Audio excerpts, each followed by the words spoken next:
नमस्कार, मैं हूं ईशा श्रीवास्तव। आप देख रहे हैं डीटीवी भारत।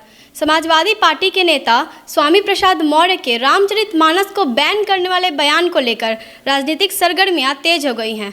वहीं अब इस बयान पर आक्रोश जताते हुए अश्विनी चौबे ने बताया कि उनके माता पिता की गलती है कि उनका नाम स्वामी रख दिया गया। साथ ही उन्होंने आगे यह भी बताया कि उनके नाम से इस मर्यादित शब्द को हटा देना चाहिए। आगे उन्होंने क्या कुछ कहा है, आइए सुनते हैं। गलती किया उनके माता पिता ने कि उनका नाम स्वामी करके रखा।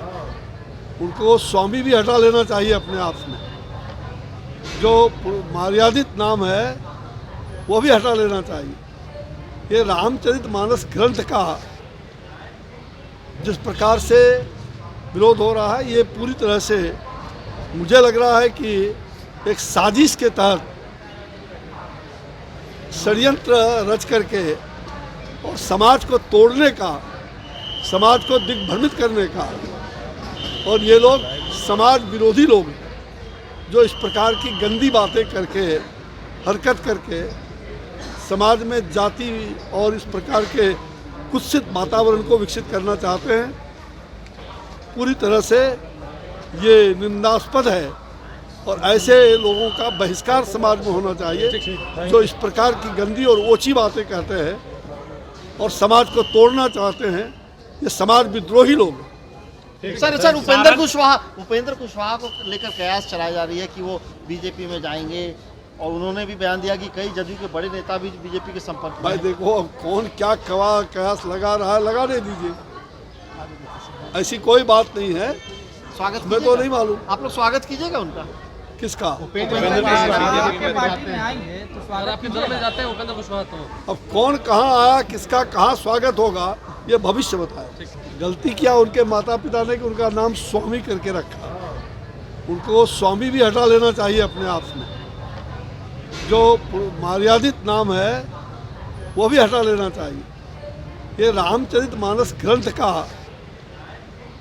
जिस प्रकार से विरोध हो रहा है, ये पूरी तरह से मुझे लग रहा है कि एक साजिश के तहत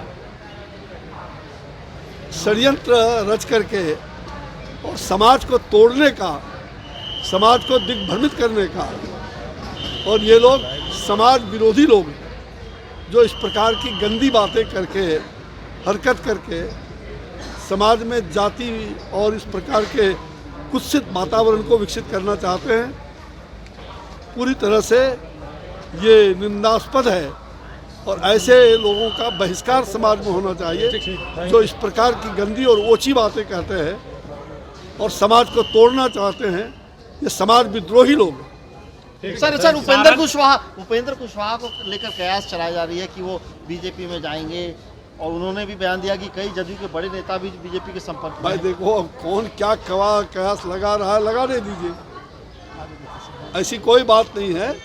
स्वागत मैं तो नहीं मालूम। आप लोग स्वागत कीजिएगा उनका। किसका? अब कौन कहाँ आया, किसका कहाँ स्वागत होगा, ये भविष्य बताए। तो सुना आपने कैसे अश्विनी चौबे ने बताया कि ऐसे लोग समाज का विरोध कर रहे हैं जो रामचरितमानस का विरोध करते हैं। साथ ही उन्होंने यह भी बताया कि समाज विरोधियों को समाज में बहिष्कार होना चाहिए। आगे ऐसे ही तमाम खबरों के लिए आप बने रहिए हमारे साथ डीटीवी भारत पर। नमस्कार।